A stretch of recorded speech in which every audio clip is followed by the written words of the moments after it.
నా బలమును నా శౌర్యమును ఎంతటివో వారికి తెలియజేతును. ఇర్మియా గ్రంథము 16:21. పరలోకమందున్న మా తండ్రి, నీ నామము పరిశుద్ధపరచబడును గాక. నీ రాజ్యము వచ్చును గాక. నీ చిత్తం పరలోకమందు నెరవేర్చున్నట్లు భూమి యందు నెరవేరును గాక. మా అనుదిన ఆహారం నేడు మాకు దయచేయము.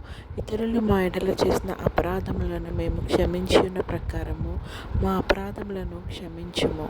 మమ్మల్ని శోధనలోకి తేక కీడు నుంచి తప్పించుము. ఎందుకనగా రాజ్యము, శక్తియు, మహిమ నిరంతరం నీవై ఉన్నాయి తండ్రి. ఆమేన్. యెహోవా నిన్ను ఆశీర్వదించి నిన్ను కాపాడును గాక. యెహోవా నీకు తన సన్నిధిని ప్రకాశింపచేసి నిన్ను కరుణించును గాక.